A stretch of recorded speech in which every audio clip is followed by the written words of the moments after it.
thank you for joining us for today's conversation, how continuous improvement meets the future. My name is Jill Jusko. I am on the IndustryWeek editorial staff, and I've been following and covering continuous improvement for well over 25 years, mostly in the manufacturing space. And today's topic, as I just mentioned, for today's Production Pulse is continuous improvement and the future. And that's a topic that is eternally relevant, I think, because the question continually arises, what's next after lean? We're past that. Who needs continuous improvement? I've got technology. I've been hearing these questions and statements like these for the entire span of my time here at IndustryWeek. And the questions themselves suggest that continuous improvement is a stagnant thing, which it is not. So that said, what also is bringing this conversation up today is a recent piece I read, written by today's guest speaker.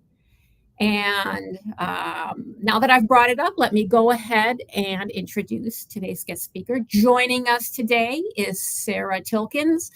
Sarah is a lifelong learner, a leader, and founder and CEO of the KPI Lab.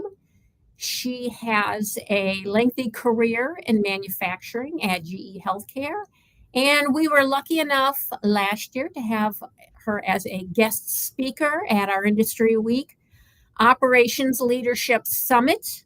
So welcome, Sarah, and before we get started, would you like to add anything to that intro? There's a whole lot more I could have added. There's a lot more I could have added too, but I think you covered it perfectly, Jill. Okay.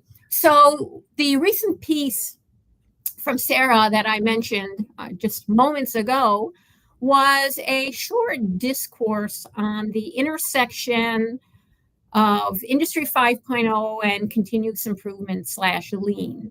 I think typically when you think about any of those industries, Industry 4.0 most recently, you think technology, you don't think lean. Then there is Industry 5.0, which I think is still in the early stages for most people. I think it's creeping in. But the conversation isn't brand new, but it's still, like I said, early stages for most people. Sarah sees Industry 5.0 as an opportunity to do lean right, she says. So that is what we're going to be exploring today. And let's start off with, what does Industry 5.0 look like to you, Sarah? Yeah, thanks a ton for asking. So I have to give credit. I went to a conference in Milwaukee, Wisconsin, which is where I'm from, a couple weeks ago, put on by Summerfest. So it's our big music festival, but they had a tech AI conference. And that's where I learned about Industry 5.0. I hadn't even realized that we had arrived. So the way that I think about the difference, because I got super excited and dug in a little bit, like you mentioned, Jill, 4.0 was all about machines, all about productivity and efficiency, and honestly, like getting humans out of places where they're not creating value. Some of that is lean, right? Like we want people to create high value. So if you can get people creating better value by getting them out of monotonous tasks, cool. I think the problem is with the focus so much on productivity and efficiency, people became really, really burnt out and disengaged. So a lot of the systems became very rigid. They weren't as flexible. They weren't as creative. And I think that's what led to the birth or the recognition. I don't know what that word is. But that's what led to Industry 5.0, which again is all around human-led innovation. So focusing on purpose and value and humans back in the driver's seat of the process instead of machines in the driver's seat of the process. And that excited you? It did excite me. And it excited you, why? I think for me, lean is just a set of tools. So it is like a hammer, it is like a screwdriver. And I think the real value of the system and why at its core it will never go away is it teaches people how to use the tools in the appropriate circumstances. So here's a big toolkit. How do you understand what problem you're solving and what you can pull? And I think, again, with humans back in the driver's seat and all of these different algorithms and tools that we can use, it's just, again, another tool that helps us solve problems and eliminate waste quickly, efficiency, but again, like towards a means. So what you had mentioned was it wasn't about just doing things faster, it's about doing things better together. Can you speak to the leadership component? Because you talked about it being Industry 5.0 is lean plus leadership. Yeah, I think that, again, with 5.0, I can go into my Chat GPT and I can have Chat GPT teach me a specific tool or a specific skill. What Chat GPT isn't going to be able to do is help me understand what tool I should use based on the problem that I'm solving. So I think when we use data and we use information to help us learn skills faster, then it gives us more time to focus on how do we apply these things, how do we actually solve problems, and how do we build problem solvers. So instead of telling you what to do, you can go learn what to do. And then my role as a leader is to help you focus on the application and help you focus on your critical thinking and what you're learning through the process. So how is there a concern that technology is in the driver's seat in that conversation? In what way? Chat GPT is now kind of telling you what to do, for example. Oh, interesting. I think of it more as it's giving you a recipe.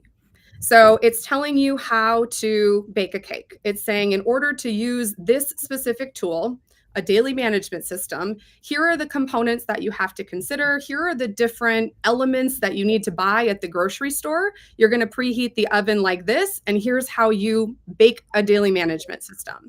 I think, again, what it's never going to be able to do is answer the questions, how do I bring this change to my unique organization, giving my organization's past and my culture today? How does it solve for my unique problems, for the things that my leaders do great, for the things that my leaders don't do great? So now that you have a recipe and you don't have to focus on, oh, hey, do I need more salt or more sugar? You can really focus on how do I make this work and how do I do more of the change management side of things so that this actually sustains when I roll it out. So what has it eliminated? What has what eliminated? What has sort of this Industry 5.0, since we're talking Chat GPT, it's assisting in the training primarily. Yeah. Is that what you're saying? And this is, I'm not saying that I'm an expert on this. I'm saying this is my kind of like lens. So I think that's a way that we can think of it is instead of, just efficiency and productivity above all else, we're actually saying like focus back on how we develop people and how we integrate the tools into our culture. And we make decisions like not from the machines themselves, but more intellectually, and we use the machines to get us to the solution faster. Right. Can you think of like specific, do you have any specific, here's how, have you kind of considered this already in some of the work you're doing today? Used it specifically as in like, am I using some of the AI tools in the work that AI tools or any of the components of Industry 5.0? How are you thinking it through and thinking about using it in your work moving forward?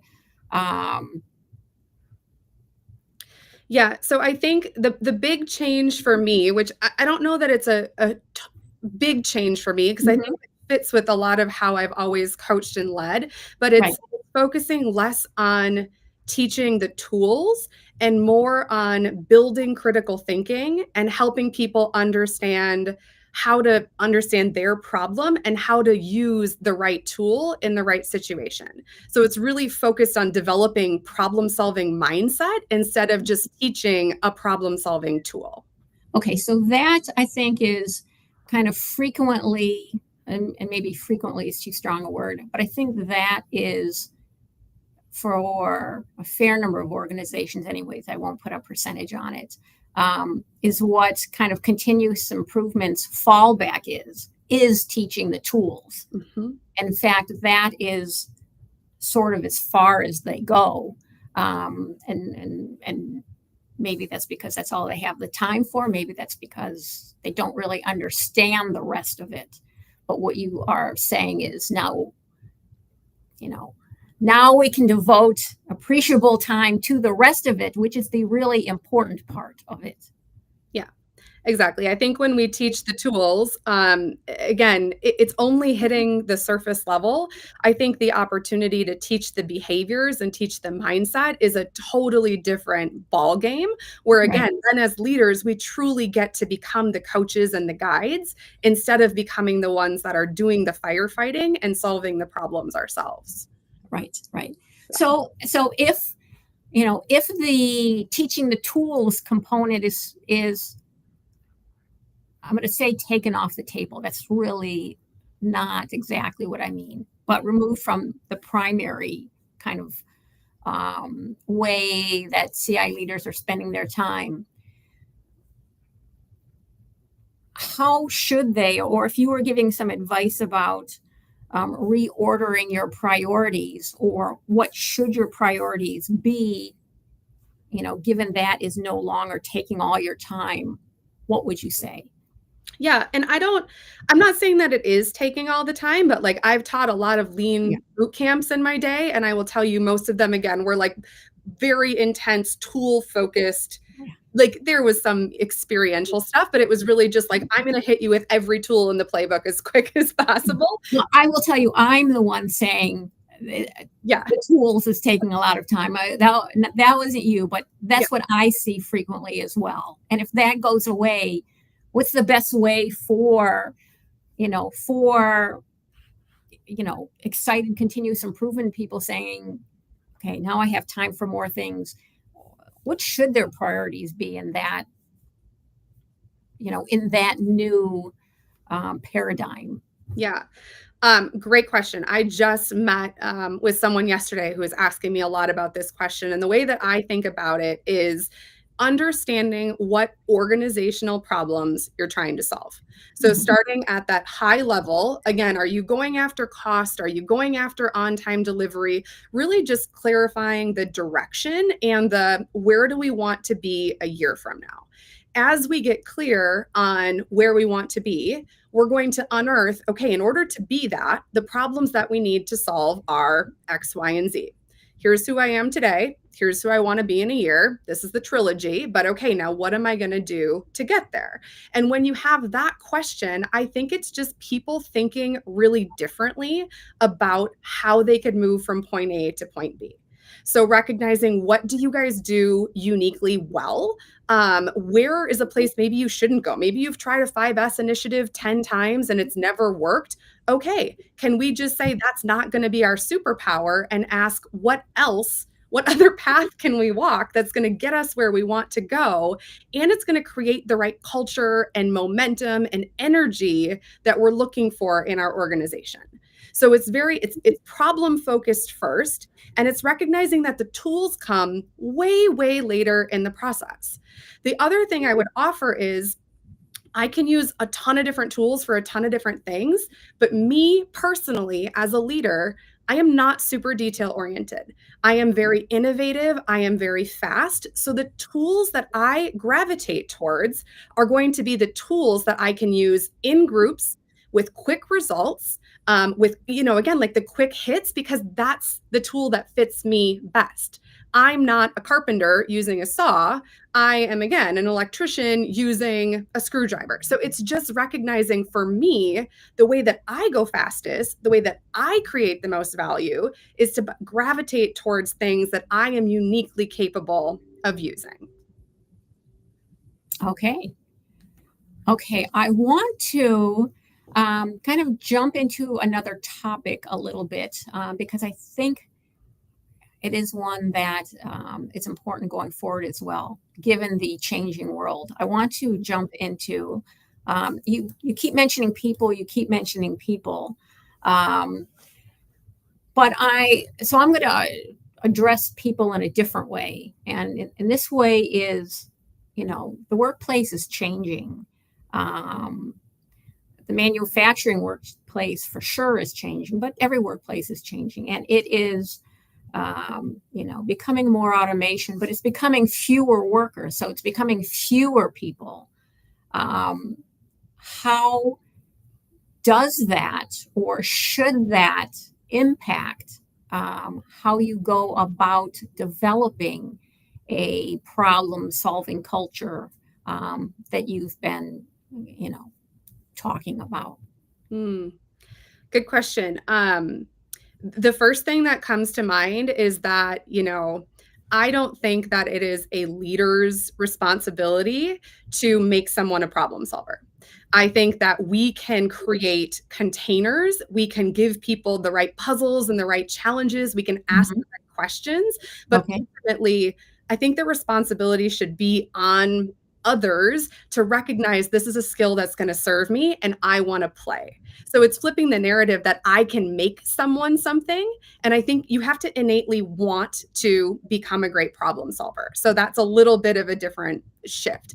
I think we all are great problem solvers, but I think recognizing how we uniquely solve problems is part of the opportunity. So it's not, hey, here's how we solve problems. You do A, you do B, you do C. It's, here's the problem. How would you approach this? You have your own experience. You have your own perspective. What would you do? And again, instead of there being like this forced recipe, it's a more creative process that puts the person back in the driver's seat in a really intentional way. And then as a leader, instead of saying you did it wrong, we coach differently. And we say, what did you expect was going to happen when you ran this experiment? What actually happened? What did you learn? And what do you want to do now? So very kata-oriented thinking, but getting people into the cycles of just thinking about solving problems, and trusting that in doing so, in doing the reps, they will inherently become better tools and better problem solvers themselves. So you just mentioned kata. For those who aren't familiar with that word, can you explain it? Yeah, to me, kata is just it's a routine. So it is a set of coaching questions. There is the coaching kata and the improvement kata. So you have two people in relationship with one another. One person is responsible for solving the problem, and the other person is responsible for coaching the problem solver. And so it's just, again, it's a series of questions that we ask, and the intention of it is to, again, build problem solving mindset and build capability in the problem solvers themselves. So instead of, hey, I'm a leader, I know the right thing to do, move out of the way, I'm faster, I'm just going to get it done. Leaders a place to start where we learn how to ask questions that, again, put the power in the hands of the learner to figure out how to do what some of us have learned to innately do. But do you think everybody wants to be a problem solver then? And it's a leader's job to find their sweet spot? I think yes, everybody wants to be a problem solver. I think maybe the word choice might be different, but I think that as humans, we are innately driven to find and fix problems. And again, I don't know that it's the leader's responsibility to motivate someone towards that end, but I definitely think as leaders, what our responsibility is creating a container, creating a safe space for failure, asking really good questions when things go wrong, not making it about people, but making it about process. And so when we show up as leaders like that, I think that we let people problem solve with more safety. And I think it builds their thought process and capability. Just like if you're raising kids, the more repetitions they get, the more they fall down and realize, oh, it's okay, I fell down. I can get back up. And I learned from that experience. I think that's what's ultimately shifting how people and cultures can actually problem solve more effectively. So I'm going to wrap it up by just moving back real quickly to Industry 5.0, because everything you have been talking about ultimately is about people. It's not about, it's about process, but it's not about technology stealing things away. It's not about, we don't even need people to talk improvement. We have everything else we need. People are no longer part of it sounds to me like a message, or perhaps the message here is, the integral or the expertise, the know-how, the value of people in bringing continuous improvement and lean or whatever into an organization is not going away, regardless of what is introduced, be it Industry 5.0, be it new technologies, be it even new processes. It ultimately is the people. Is that accurate?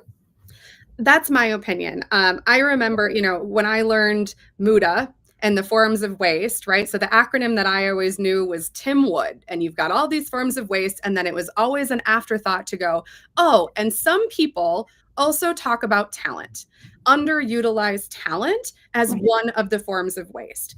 I think that is one of the biggest forms of waste. I think that, again, it's talked about, but nobody really understands what to do about it. So we can do Kaizen all day on the shop floor fixing process, but I think we have a huge opportunity now, especially as the workforce shifts and changes and it calls us to do more purpose-driven work, to figure out how can we actually utilize our talent more effectively?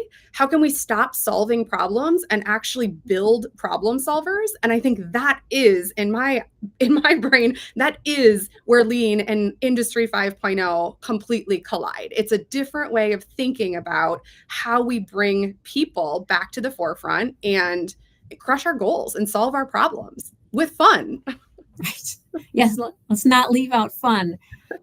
That makes everything better. So with that, I think that's a good place, a good comment to close out with. So again, thank you, Sarah, for joining us. Always appreciate your comments and your input, always helpful. And yes, that concludes today's Production Pulse. Thanks for having me, Jill.